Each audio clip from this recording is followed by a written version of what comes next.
जय। चिंतामणि पार्श्वनाथ भगवान की जय। बोलिए युगल आचार्य श्री गुरुवर महाराज की। आजच्या कार्यक्रमाची सुरुवात करताना आपण मंगलाचरणाने सुरुवात करूया। मी डॉक्टर दीप्ती जैन यांना विनंती करतो की त्यांनी मंगलाचरण प्रस्तुत करावे।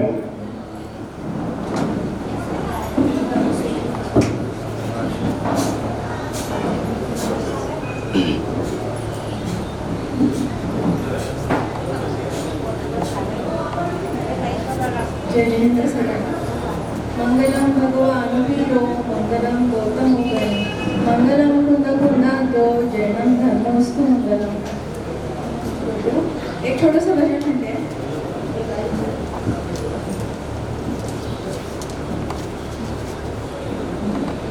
दुनिया में धर्म हजारों है पर जैन धर्म का क्या कहना, इसकी महिमा का क्या कहना, इसकी गरिमा का क्या कहना।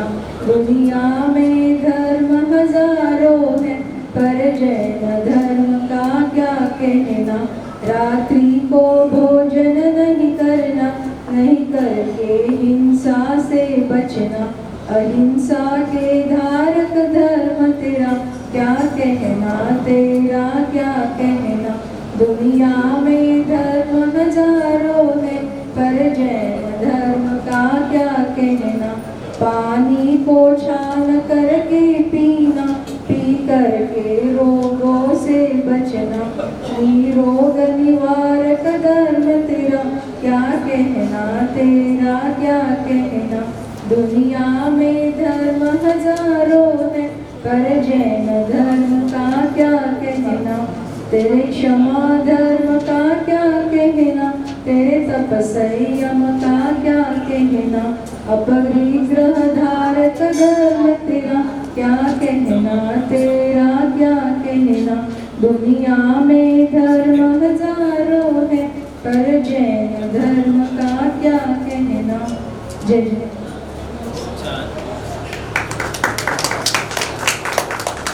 आजची मंगल प्रभावना श्रीयुत मधुकर विष्णू अमृतकर, श्रीयुत मुकुंदा कापुरे, सौ वंदना राजेंद्र शहा व जिगीषा राजेंद्र शहा अमेरिका, श्रीमती चंदाबाई अशोक मांडवगडे आणि श्रीयुत KR वाघ सर यांच्याकडून देण्यात येणार आहे। येथे उपस्थित असलेले परमपूज्य युगल आचार्य श्री यांच्या पावन चरणावर नमस्कार करतो आणि आपल्याला मार्गदर्शन करण्यासाठी आज आपल्याला पूज्य श्रींचे अनमोल विचार ऐकण्याचे परम सौभाग्य लाभलेले आहे। आपण सर्वांनी पुढील काळ आपले मन शांत ठेवून मोबाईल फोन सायलेंट करून या अमृतवाणीचा लाभ घ्यावा ही नम्र विनंती। मी आचार्य श्रींच्या पावन चरणी त्रिवार वंदन करतो आणि त्यांना विनंती करतो की त्यांनी आपली मंगलदेशना द्यावी।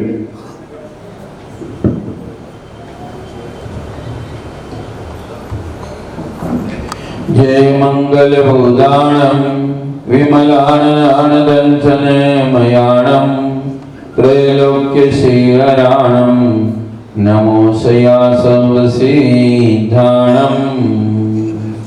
देवनंदी जी को नित नमो, ज्ञान के लिए खिल जाए, गुरुवर की ज्ञान गंगा में जीवन मम धुल जाए।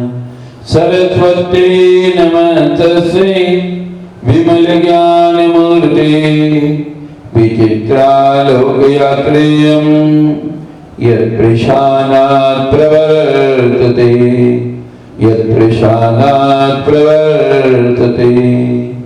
जय बोलो देवादिदेव गजानन श्री चिंतामणि पार्श्वनाथ भगवान की।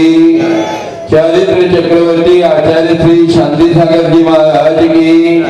परम पूज्य गणाधिपति गंडराचार्य गुरुवर कुंतु सागर जी महाराज की।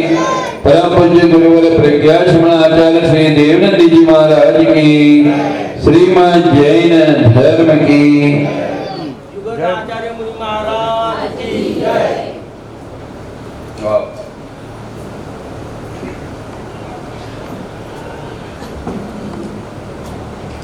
धर्म सिंह भव्य जीवो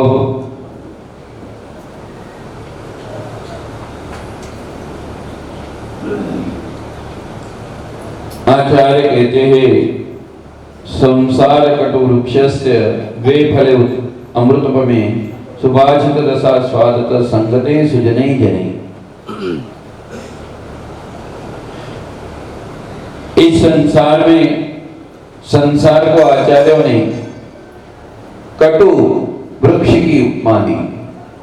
संसरणति संसार, जहां परिवर्तन होता है, जहां पर जीव एक जगह से दूसरी जगह जाता है। जिस प्रकार फुटबॉल का गेम मालूम है? फुटबॉल में जिस प्रकार पैरों से जब उस बॉल के लिए लगाते हैं तो बॉल जिस प्रकार अलग अलग दिशा में जाता है, ठीक इसी प्रकार हमारे जीवात्मा के लिए कर्मों की लाद पड़ती है और जीव कभी नरक, कभी तिर्यंच, कभी देवगति, कभी मनुष्य गति, चारों प्रकार की गतियों में घूमता है। कहते हैं कि 4 गति ही नहीं, 84 लाख योनियों में जहां पर जीव उत्पन्न होता है, जहां पर जीवों का उत्पन्न स्थान है, वह एक जगह, 2 जगह, 3 जगह नहीं है, 84 लाख जगह है। और कभी वह एक इंद्रिय की अवस्था में जाता है तो कभी पृथ्वी का ही बन जाता है, कभी जल का ही बन जाता है, कभी वायु का ही बन जाता है, कभी सुंदर पेड़ बन जाता है, कभी जंगल का पेड़ बन जाता है, अलग अलग अवस्था में चला जाता है। कभी 2 इंद्रिय की अवस्था में आता है तो ये जीव कभी तुम्हारे पेट की कृमि बन जाता है, आड़ी बन जाता, ऐसे विभिन्न प्रकार की अवस्थाओं को वो प्राप्त करता है। 3 इंद्रिय बन गया तो खटमल बन जाता है, चींटी बन जाता है, बिच्छू बन जाता है, और वह अलग अलग कितने 3 इंद्रिय प्राणी हैं, उन सारी अवस्थाओं में ये जीव जन्म लेता है। कभी 4 इंद्रिय बन जाता है तो 4 इंद्रिय जीव कितने हैं, जितने उड़ने वाले कीड़े हैं, अलग अलग प्रकार के कीड़ों की अवस्था है, मच्छर है, मधुमक्खी है, मक्खियां हैं, ऐसी अलग अलग अवस्थाओं में ये जीवों ने जन्म लिया। और पंचेंद्रिय के अपर्याय में बनता है तो जितने प्रकार के पक्षी है, कितने प्रकार के कितने वैरायटीज है हम देखते हैं सृष्टि में, ये सब जो है संसार की अवस्था है, ये जीवों की अवस्था है। आप सोच सकते हैं, जैनाचार्य कहते हैं कि एक अंतर्मूर्त में, एक अंतर्मूर्त कितना मिनट का होता है? 48 मिनट्स। एक अंतर्मूर्त में इस जीव ने कितने बार जन्म मरण किया तो उसका कैलकुलेशन जैनाचार्यों ने दिया है 66,336 बार। कितना? 66,336 बार एक 48 मिनट के अंदर इस जीव ने जन्म मरण किया है। सोचो आप, हम जब एक जीवन जीते, एक बार जन्म लेते, एक बार मरण करते, उसके जीवन में जीवन जीते हैं तो हमें कितना आश्चर्य लगता है, हम कितना सोचते हैं, कितना विचार करते हैं। लेकिन जैन आचार्य के अनुसार कि जीव ने जन्म मरण जो किया है उसकी संगति की है, और सूक्ष्म रीति से चिंतन करने के बाद ये मालूम पड़ता है कि 4.25 सेकंड में, कितना? 4.25 सेकंड में 18 बार जीव ने जन्म लिया और मरण किया। आप सोचो उस जीव की क्या हालत हो। जब एक जीवन मरण करता है आदमी तो उसके लिए कितनी परेशानी होती है। 4.25 सेकंड में इस जीव ने जन्म भी ले लिया और मर भी गया। जिस प्रकार हमारी मशीन चलती है उसी प्रकार जीवों का जन्म मरण होता है। सोचिए ऐसी अवस्थाओं को इस जीव ने प्राप्त किया है। इसलिए आचार्य कहते हैं संसारमिति संसारा, संसार दुःखमेव वहा, और संसार ये विष वृक्ष है। ऐसे इस भयानक संसार में हर जीव ने इन अवस्थाओं को प्राप्त किया है। हम अपनी आंखों से देखते हैं कितने जीव, कितने प्रकार के जीव हैं, किस प्रकार के जीव हैं, और उन जीवों के देखने के बाद हमें मन में दया आती है, करुणा उत्पन्न होती है। अरे ये जीव की क्या अवस्था है, ये जीव किस प्रकार मर रहा है, ये जीव किस प्रकार से जीवन जी रहा है, उनको देख के हमें दया आती है। लेकिन एक बार भी हम ये विचार नहीं कहते हैं कि ऐसी अवस्था मेरी भी हुई है, ऐसा जन्म मेरा भी हुआ है। उस सुअर को देख के हमें दया आती है, अनेक प्रकार के वन्य प्राणियों को देख के हमें दया आती है, लेकिन कभी ये विचार नहीं किया हमने कि ऐसी अवस्था मेरी भी हुई है।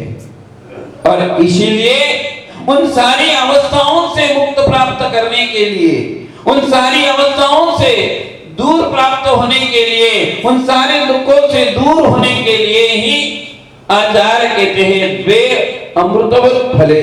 बोले उस संसार वृक्ष में जिसकी जड़ भी खराब है, जिसकी टहनियां भी खराब है, जिसका हर चीज खराब है, लेकिन उसके ऊपर जो फल लगे हैं वे दो फल बहुत अच्छे हैं, वे अमृत के समान हैं। एक सुभाषित रस स्वादन और संगति सुजने जने। ये दो चीज जो है हमारे संपूर्ण संसार के वृक्ष को छेद सकती है। सुभाषित हम बचपन में जाते हैं या साधु विहार करते हैं तो अनेक प्रकार से स्कूलों में रुकते हैं, तो आपने भी कई बार देखा होगा, सुसंगति सदा गढ़ो सुजन वाक्की कहानी करो। ये मराठी की बहुत अच्छी बात, ये दो ही चीज है और यही बात यहाँ पर कही है, सुभाषित रसा स्वादन संगति सुजने जनी।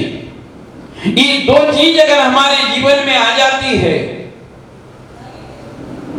सुभाषित का अर्थ होता है जो वाणी मेरे उत्थान करने के लिए है, जो वाणी जो शब्द मेरी आत्मा का कल्याण करने वाले हैं, जो वाणी मेरी आत्मा के लिए पवित्र बनाने वाली। जिस भगवान महावीर स्वामी का हम बार बार जिक्र करते हैं, जिस भगवान महावीर स्वामी के लिए हम बार बार नामस्मरण करते हैं, जिनके उपदेशों को हम सारे संसार में फैलाते हैं, उन्हीं भगवान महावीर स्वामी का जीव कहते हैं कि एक शेर की पर्याय में था, और शेर की पर्याय में था, और शेर का काम है वह अपने शिकार को ढूंढता है, वह अपने शिकार को, और वो कोई आदमी के जैसा शाकाहार नहीं करता, क्योंकि शेर है तो वो मांसाहारी है। और ऐसे शेर अपने मुख में एक हिरण के बच्चे को दबाए हुए है। ऐसा हुआ है, ये घटना है, और ये घटना लगभग कई वर्षों, कई सागरों वर्षों के पहले की घटना है। और उस जंगल में उस शेर ने अपने मुख में एक हिरण के बच्चे को पकड़ लिया, और ऐसे समय में आकाश मार्ग से दो मुनिराज उस शेर के सम्मुख में जाते हैं। आप थोड़ा सा इमेजिन करो, चित्रण करो, क्योंकि साधु करुणा के धनी होते हैं। वे उस शेर के लिए समझाने के लिए जाते हैं। अभी तो हम आपको समझा रहे हैं, लेकिन साधु की करुणा, साधु की अंदर की भावनाएं कितनी होती है। वे आकाश मार्ग से जा रहे थे, और जाते जाते उन्होंने देखा कि एक शेर अपने मुख में हिरण के बच्चे को दबाए रखे हुए है। लेकिन इस शेर के लिए अगर संबोधन दिया जाता है, इस शेर को अगर समझाया जाता है, इस शेर के लिए अगर इसकी पूरी जानकारी दी जाती है, तो ये परिवर्तित हो सकता है। और वो दोनों मुनिराज आकाश मार्ग से जाते हुए उस शेर के सामने रुक गए और उसके लिए उपदेश देने लगे, सुभाषित रसास्वादन, उसके लिए अच्छी मधुर भाषा में, उसकी ही तिरंज बोली में उसके लिए समझाने लगे कि तू क्या कर रहा है। हे वनराज, आदमी को समझने से आदमी नहीं समझता, एक बार तिरंज प्राणी समझ जाते। और कहते हैं कि वो दोनों मुनिराज ने उसके लिए उपदेश दिया, उपदेश का ऐसा प्रभाव उस शेर के ऊपर पड़ा, उसके लिए बताया कि तू कहां-कहां से योनियों में भटकता हुआ आ रहा है, किस किस अवस्था में था। पहले तो तुम इतनी अच्छी अवस्था में थे कि तुम साक्षात भगवान के समो शरण में बैठे थे, लेकिन तुम साक्षात भगवान के समो शरण में बैठे थे, भगवान की वाणी सुन रहे थे, लेकिन वाणी सुनते सुनते तुम्हें अपने बात का अहंकार आ गया, तुम्हें अपने मन का, अपने जीवन का अहंकार आ गया कि मैं भी मेरे जीवन में कुछ भी कर सकता हूँ और मुझे इतना लेट क्यों जाना, मैं तो अभी करता हूँ। कई कई लोगों को होता है ना, जब उसको समझा भैया समय है, थोड़ा वक्त जाने दो, तुम्हारा काम हो जाएगा, तो बोलता है नहीं मैं इसी वक्त करूंगा, ऐसा ही करूंगा, अब भी करूंगा। और किसी के मना करने के बाद भी वह व्यक्ति जब इस प्रकार की प्रवृत्ति करने लगता है, तो ठीक उस मरीची ने वैसा ही किया और उसके दुष्परिणाम ऐसे निकले कि उसने भगवान बनने की कोशिश करने के बजाय भगवान की वाणी के विरुद्ध ही कार्य शुरू कर दिया। जो लोग साधु संतों की वाणी को इग्नोर करते हैं, जो लोग भगवान की वाणी का अपमान करते हैं, जो लोग भगवान की वाणी को नहीं मानते हैं, साधु संतों के वचनों को नहीं मानते हैं, उनकी दुर्दशा होती है। वे कभी अपने जीवन में उन्नति नहीं कर सकते, वे कभी अपने जीवन में प्रगति नहीं कर सकते। जो लोग साधु संतों के चरणों में बैठ के उनकी वाणी को रसास्वाद करते हैं, उनकी वाणी पर विश्वास करते हैं, वे लोग अपना उत्थान कर लेते हैं। जब वह मरीचि की पर्याय में वह भरत चक्रवर्ती का पुत्र था, आदिनाथ भगवान का पोता था। सोचो आप, अपना ही कभी-कभी अपने बच्चे अपनी मानते नहीं ना, कितना दुख होता है। और उसी प्रकार जब अपने बच्चे अपने मानते नहीं, तो जिस प्रकार माँ बाप को, परिवार को दुख होता, ठीक उसी प्रकार भरत चक्रवर्ती के लिए भी बड़ा ही अफसोस हुआ कि क्या कर रहा है। समूह धर्म भगवान की सभा से उठकर वह बाहर चला गया और उसने अनेक प्रकार के भगवान के विरुद्ध ही अनेक प्रकार के मत का प्रचार करने लगा और उसके दुष्परिणाम इतना खतरनाक निकला।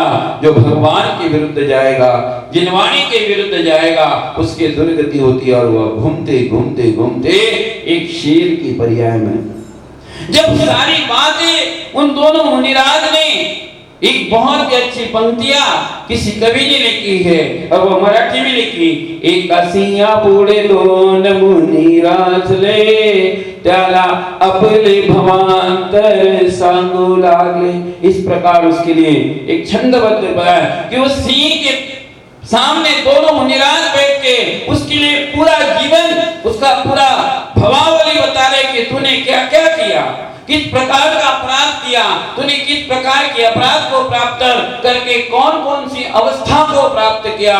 जब उसके लिए ये सारी की सारी बातें समझाई, तब तक उसके लिए थोड़ा पश्चाताप हुआ।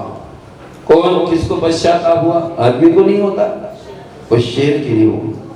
और कहते हैं कि उसके आंखों से पानी गिरने लगा और पानी गिरते हुए उस पानी से उसने दोनों मुनिराज के चरणों का प्रक्षालन किया। अब सोचिए और सोच सकते हैं, उस समय वह शेर के मुख से वह हिरण को उसने छोड़ दिया और छोड़कर उस हिरण ने वहां पर संकल्प लिया कि मैं आज से संपूर्ण मांसाहार का त्याग करता हूं। और मांसाहार का त्याग करके उसने वहां पर व्रतों का संकल्प लिया और वह इस तरह से बैठ गया कि उसके बाद उसने 1 महीने का पूरा संन्यास स्मरण किया और सिर्फ पंच परमेश्वर का स्मरण करते हुए आचार्य कहते हैं कि उसके बाद उस शेर के ऊपर अन्य प्राणी भी उसको तकलीफ देने लगे, लेकिन वह शेर अपनी जगह से नहीं हिला और 1 महीने का संन्यास स्मरण करके वह मर के वह शेर 12वें स्वर्ग में प्राप्त हुआ। सुलझे सुन पशुपदेश सुलझे क्यों न पमान। बोले एक शेर के लिए मुनिराजों ने, और उसने मांसाहार का त्याग किया, और मांसाहार का त्याग को उसके बिना वो जिंदा नहीं रहता, शेर जैसा प्राणी। आज मनुष्य के लिए उपदेश देना पड़ता है कि भैया तो मांसाहार का त्याग कर दो। और जैनाचार्य कहते हैं कि भगवान महावीर का वह जीव जो शेर की पर्याय में था, उसने मांसाहार का त्याग किया, तो वह जाके देव हुआ, वहां से उस जीव का उत्थान प्रारंभ हुआ। जब भी किसी जीव का कल्याण होगा, सुभाषित रसास्वादम, जब हम जिनेंद्र भगवान की वाणी को आत्मसात करेंगे, जब हम गुरुओं की वाणी को अपने जीवन में उतारेंगे, वह जरूरी नहीं है कि वह कौन सा जाति का है। मैंने इसलिए तिरंज का दृष्टांत दिया।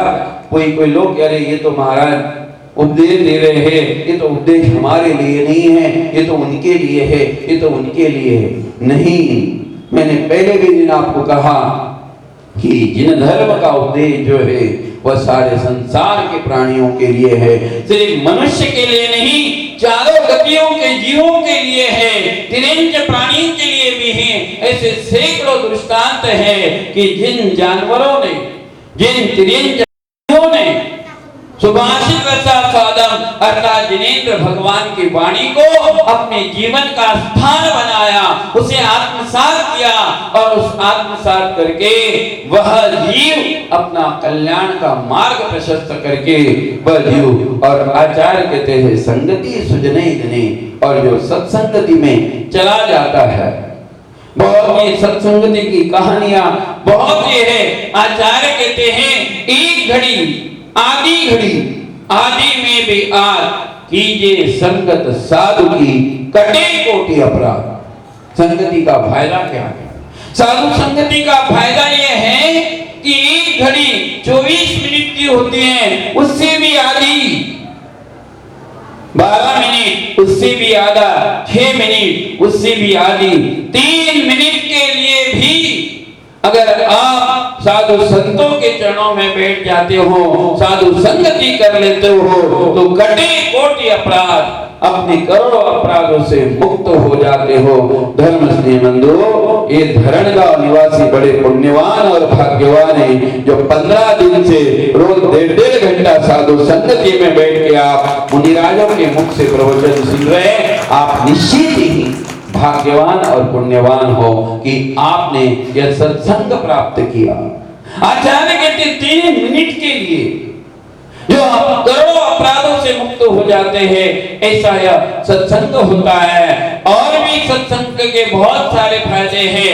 सत्संग से हमें अपने जीवन में क्या क्या उपलब्धि होती है, उसके लिए मैं आपके लिए कल बताऊंगा, क्योंकि समय हो रहा, तो मैं आपके लिए यही बता रहा था। तो जिनेंद्र भगवान की वाणी को अगर तिरंज प्राणी भी है, तो वो भी अगर अपने जीवन में उसको आत्मसात करता है, तो वह भी अपना कल्याण का मार्ग प्रशस्त करता है। धर्म स्नेही बंधु, हम सिर्फ सुने ना, उसको अपने जीवन में फॉलो भी करे। जो सुनता है और जो जीवन में उसको उतारता है, वही निश्चित सर्वश्रेष्ठ कहलाता है। अगर शेर सुन लेता और बात को छोड़ देता तो उसका कल्याण नहीं होता। लेकिन उन्होंने उन मुनिराजों के वचनों पर विश्वास रखा, और विश्वास रखे उसके लिए जब पूरी हिस्ट्री बताई गई, उसका कथन किया गया, तो उसने उस वाणी पर विश्वास रख के अपनी आत्मा का उत्थान किया। धर्मस्नेही बंधु, हम भी मुनिराजों के वाणी के ऊपर विश्वास रख के अपनी आत्मा का कल्याण का मार्ग प्रशस्त करें। आप सबकी आत्मा का कल्याण मार्ग प्रशस्त हो, इसी सद्भावना के साथ आज का यह संक्षिप्त उद्बोधन जय बोलो महावीर भगवान की।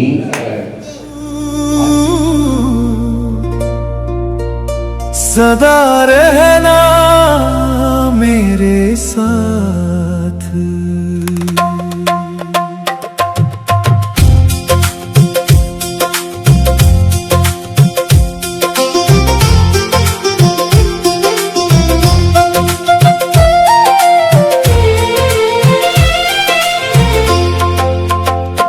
तेरी मूरत में वो जादू है जो हर चिंता हर लेती है। मुस्कान निराली प्रभु तेरी, जीने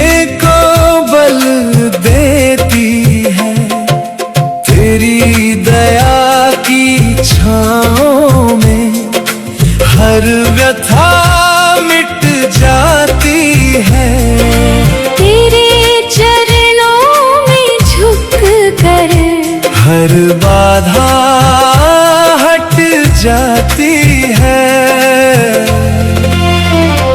हे पार्श्वनाथ प्रभु सदा रहना मेरे साथ।